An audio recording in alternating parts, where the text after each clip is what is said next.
Halo, selamat pagi di kota Bandung. Selamat hari Sabtu lagi. Bisa kuliah lagi.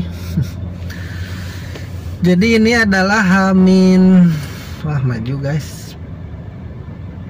Biasa udah di paster. Ini adalah Hamin 2 menuju UAS. Ya, jadi nanti 2 minggu ke depan lagi tuh kita UAS. Wah, semester 3 lanjut sidang tesis guys. Gak kerasa kuliah tuh guys. Udah mau beres aja. Oke. Iya tuh. Oke, aku mau jalan dulu. Udah lampu hijau. Bye bye. Udah di Dago, tapi lampu merah. Biasa suka ada pengamen tuh guys, tapi enak kan lagunya ya, suaranya enak kan.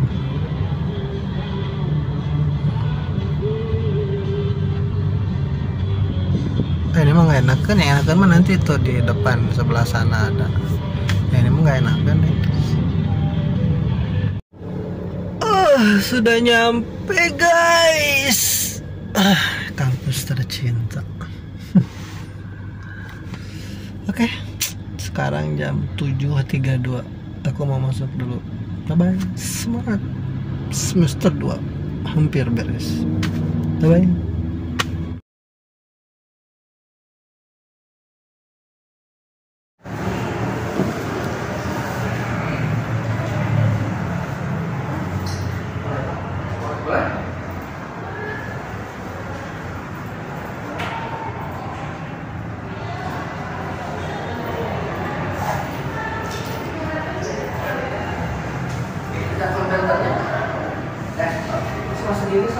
Kalau enggak dia sebelah sini lagi ini kan enggak posisinya di lagi ke perminyak ini proses kan jadi ini kabelnya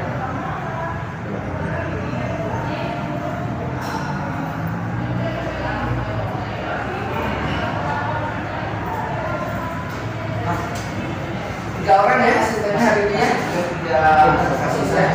Ini alasannya ke best practice, jadi teman-teman kalau dari segi teori itu kemarin sudah beres. Ada yang mau tanya dulu nggak? Mas gini hari ini saya udah kerja cuma masih ada yang beres.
sejarahnya ini ada satu perusahaan yang memproduksi kertas atau kertas budaya atau kertas pembayaran yang suka dijadikan untuk dibakar sama orang-orang etnis Tionghoa.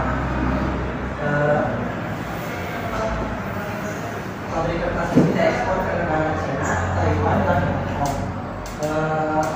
Perusahaan ini beralamat di Kabupaten Desa Ciparung Sari, Kecamatan Cibatu, Kabupaten Purwakarta.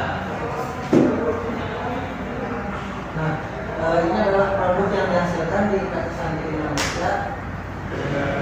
Ini ada yang tahu ya kertasnya atau yang belum tahu ya seperti ini.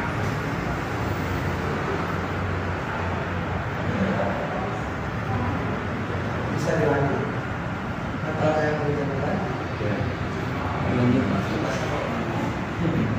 Permasalahannya adalah pada Desember 2010 mesin yang memproduksi kertas mengalami malfunction yang mengakibatkan terjadinya kecelakaan kerja, yaitu karyawan yang mengoperasikan mesin tersebut jatuh terpeleset masuk ke dalam mesin roll paper mesin dan karyawan tersebut dinyatakan meninggal dunia. Kondisi sistem mesin yang tersebut mengakibatkan proses evakuasi dan investigasi memakan waktu yang cukup lama. Setelah kejadian tersebut, perusahaan akhirnya memberhentikan sementara proses produksi kertas selama 1 bulan dan langsung dilakukan investigasi. Dampak yang dirasakan setelah mesin tidak beroperasi selama 1 bulan adalah perusahaan mengalami kerugian yang sangat besar, sehingga pelanggan beralih ke perusahaan yang lain tersebut. Ini kan kondisi mesinnya di atas ini kan tertutup. Nah, si karyawannya ini naik ke sini, masuk ke atas, dia kan suka ngontrol, takutnya ada kertas yang terlilit di dalam. Nah, di sini itu di depan ada operator lagi yang mengendalikan roll paper yang di depan ini. Jadi ketika ada malfunction di belakang ini, bagian belakang di sini karyawan, kejadiannya itu pas shift 3, yaitu malam sekitar jam 2:30. Dia terjatuh masuk ke mesin dan operator yang di depan di sini tidak tahu. Si teman itu langsung keluar, sudah menjadi menyatu menjadi kertas. Serem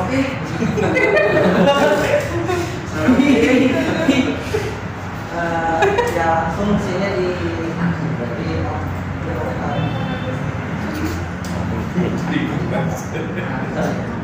nah, pada permasalahan ini saya akan menggunakan analisis SWOT. Dipakai sembahyang. SWOT adalah singkatan dari kompetensi dan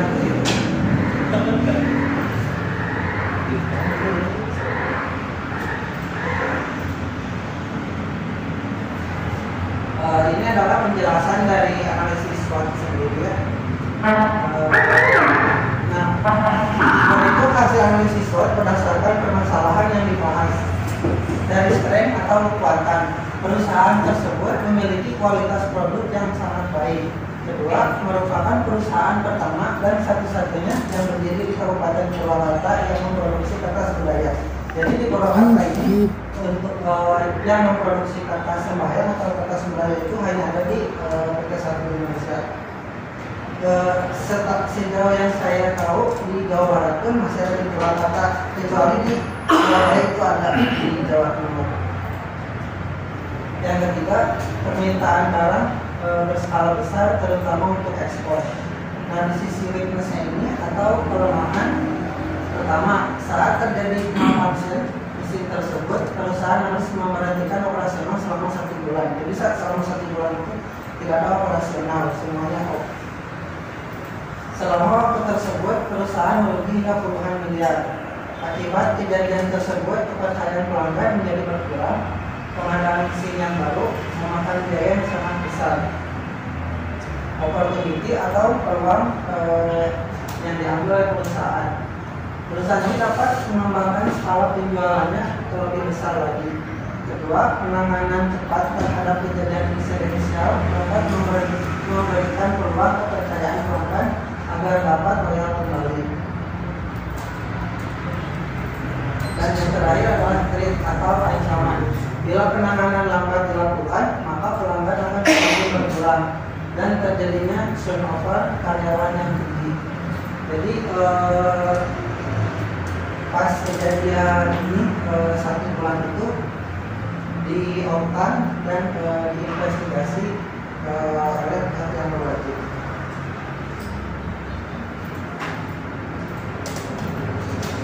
Nah, metrik SWOT ini digunakan untuk menentukan strategi terbaik dengan melihat unsur SWOT. Jadi di kotak yang pertama itu strength diambil dan opportunity. Jadi perusahaan itu pertama memperluas jaringan bisnis dan pada 3 negara yang sudah menjadi pelanggan kita. Yang kedua, meningkatkan kualitas produk dan pelayanan kepada pelanggan. Dari weakness dan opportunity, menekan biaya operasional yang tidak perlu, memesan mesin baru yang minim resiko terjadi kecelakaan kerja, terutama bagi karyawan operasional. Dan tidak menutup kemungkinan dalam 1 tahun sekali itu suka terjadinya kecelakaan, tapi bukan di mesin yang tadi, ada aja di departemen yang lain.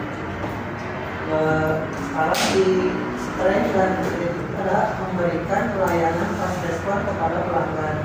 Kedua, memperhatikan kebutuhan karyawan lebih baik lagi. Dan weakness itu mengevaluasi proses operasional perusahaan agar penanganan lebih cepat dan terarah, serta menerapkan ISO 45001/2018 sebagai standar sistem manajemen kesehatan dan keselamatan kerja atau K3.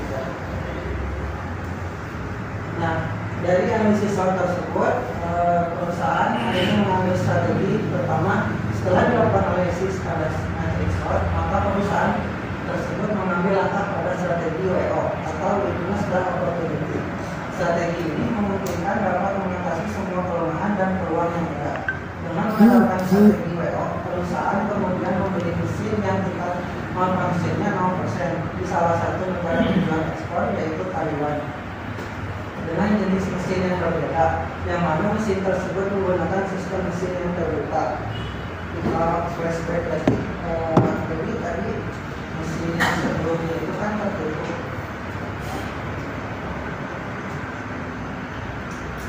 Nah, itu tertutup kan. Nah, perusahaan akhirnya memesan lagi ke negara ekspor tujuannya itu, yaitu ke negara Taiwan, yang memesan mesinnya ini tidak tertutup. Jadi bila mana ada malfunction atau human error itu bisa terlihat dari operator yang depan.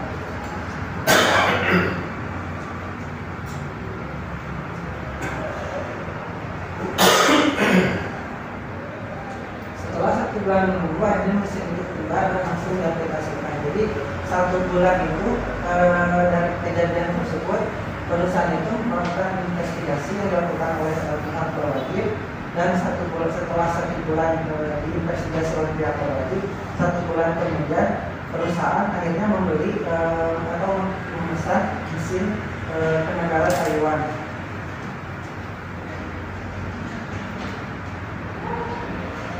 Hasilnya adalah terbukti dari Februari 2010 pada saat kejadian hingga Desember 2023 pada saat sekarang, mesin ini tidak memakan korban jiwa lagi dengan tingkat malfunction 0%. Nah, bisa dilihat sekarang mesinnya tidak ada tertutup, melainkan yang terbuka seperti ini.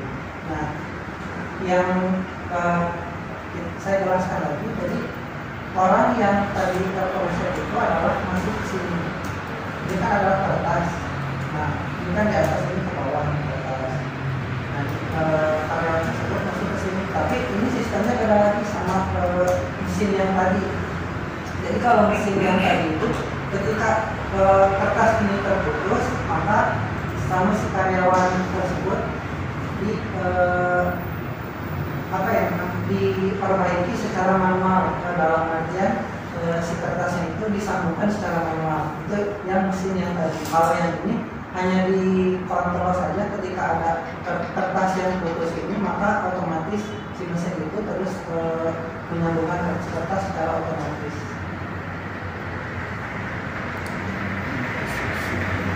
Nah, sekarang kita lihat proses pembuatan kertas budaya di perusahaan saya.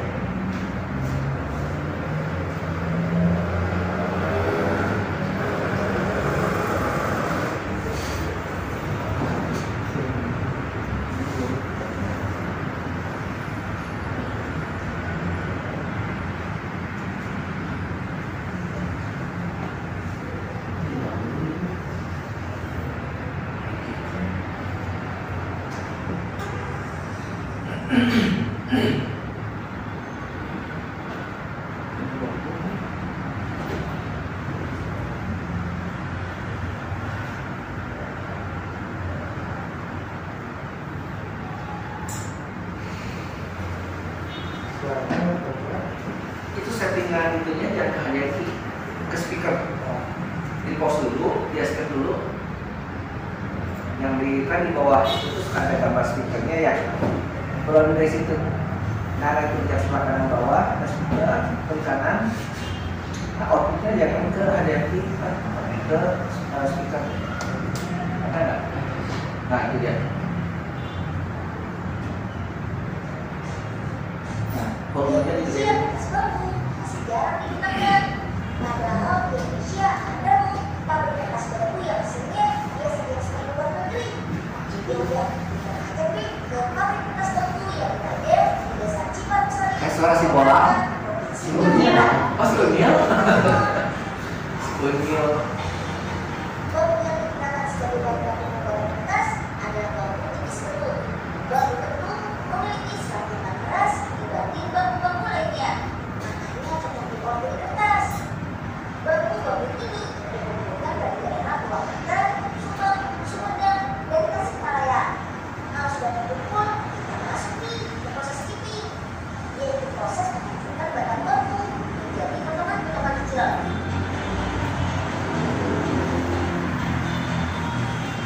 Selain pengolahan batang bambu, pabrik ini juga menggunakan limbah bambu yang berbagai dari pabrik suntik dan tusuk gigi. Jadi bambu itu aja. Setelah menjadi potongan kecil, bambu dimasukkan ke dalam barbil, alias bambu besar yang terus diputar. Di dalam tabung ini, bambu diberikan bahannya berupa serat plastik atau kayu berbeda agar bambu lebih mudah hancur. Putarkan terus selama 2 jam sampai tercampur rata. Dan tekstur bambu dan masuk lagi. Potongan bambu selanjutnya menggunakan mesin crushing. Di mesin ini, potongan bambu dihancurkan lagi sampai menjadi sentilan sebuah kecil. Nah, lanjut ke proses berikutnya, refiner atau penghalusan. Jadi, di dalam mesin ini, setiap bambu dicampur dengan air, kemudian digiling. Dengan dilakukan pemangkas di dalamnya, bambu pun menjadi ngebul. Bambu ini kemudian dipres hingga membentuk penggalan panjang. Nah, ini yang tadi ya, sini. Selanjutnya, kertas bambu dipotong menjadi bola besar dan masuk ke mesin pencetak. Pada mesin ini, kertas disempel sesuai motif dan warna yang diinginkan. Kertas bambu yang sudah dicetak bentuknya dipotong deh menjadi bulan yang lebih kecil. Nah, kertas bambunya sudah siap nih dipasarkan ke luar negeri seperti Cina, Taiwan, dan Hong Kong. Sampai sekarang pabrik ini sudah berusaha kertas bambu sebanyak 200 ton loh. Banyak banget nih teman-teman. Ya, sekian. Silakan ada yang mau ditanyakan atau ada yang kurang. Yang kelimanya mana? Yang pertama profil perusahaan ada ya. Jadi profil perusahaannya ini di Purwakarta ya Pak ya. Oke, proses produksinya pembuatan kertas, bahan dasarnya dari bambu gitu ya. Kemudian permasalahannya tadi apa? Mesin tersebut Sudah terlalu tua. Ya. Kalau saya tangkap sih sudah terlalu tua. Artinya solusinya dengan ganti mesin berarti selesai. Ya, sistem informasinya ada ini nggak kaitannya dengan mata kuliah kita?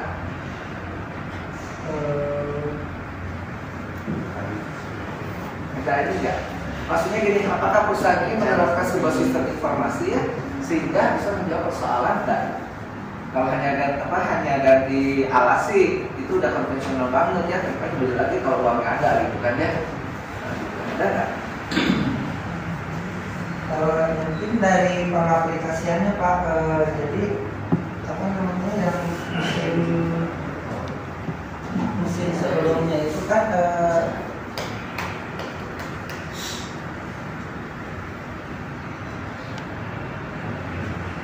kayaknya nggak ada ya. Ini mah jawabannya bukan ke sistem informasi, tapi lebih kepada ganti alat gitu nah. Jadi ganti mesin baru, gitu. Kemudian dengan olahan yang lebih modern gitu nah. Ya, dari ke situ ya. kan biasanya di sini ada satu panel yang di sini itu adalah pengoperasian dari mesin sendiri gitu. Ada sistemnya sendiri gitu. Mesin lama sih lebih ke mekanik, biasanya sih lebih ke apa tuh? Mekanik gitu cara kerjanya gitu. Ya, mana itu masih sederhana sih kalau tidak mesin lama.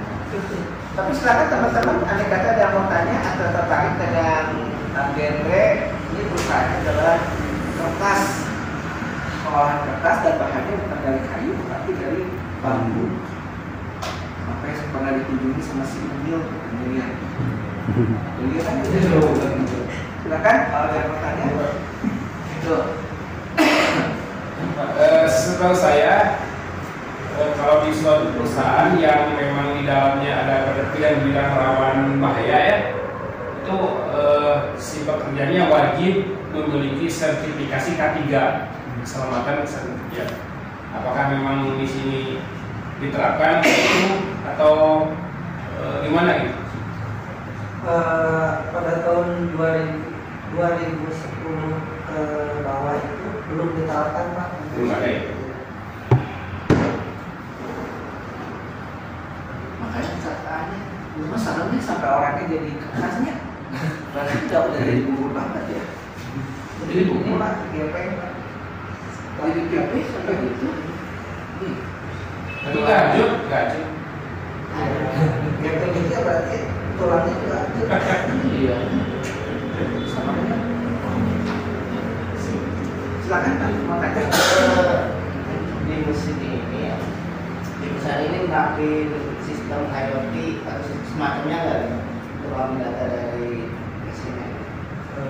Belum, soalnya mesin yang dulu sama yang sekarang itu sistemnya langsung terpusat dari Taiwan. Atau ini peluangnya gini, kita bisa mempelajari dengan sistem yang baru itu ya, mesin yang baru. Itu sistem SI-nya tuh apa? Nah itu Pak, itu peluang yang mungkin kita bisa pelajari untuk kita pengembangkan gitu ya. Mengembangkan sebuah sistem yang memang disesuaikan dengan kebutuhan dari perusahaan. Kalau saya lihat sih kan ini. Kalau yang cuma jawabannya lebih kepada ganti mesin aja, udah itu selesai masalahnya. Ini mah jadul mesinnya ya. Kalau yang sekarang kan ada sensor yang begitu ada vibrasi, akan berhenti.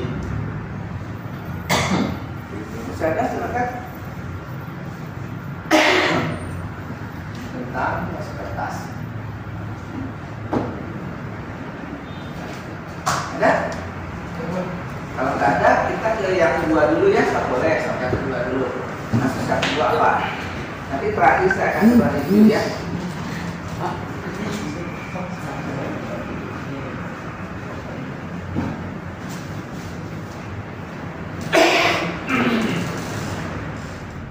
Halo, aku udah beres guys kuliahnya. Sekarang jam 12.39.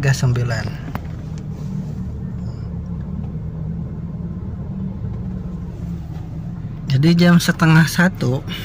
Kenapa aku udah pulang?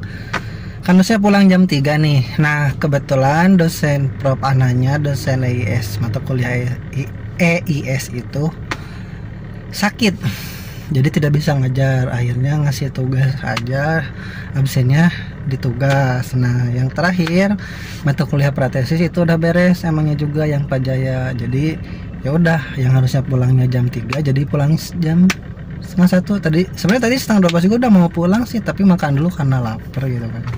Bisa juga kerubukan di mobil. Oke, aku mau pulang dulu. Sampai jumpa Sabtu depan. kuliah terakhir di semester 2. Nanti setelah itu UAS baru masuk semester 3. Bye bye.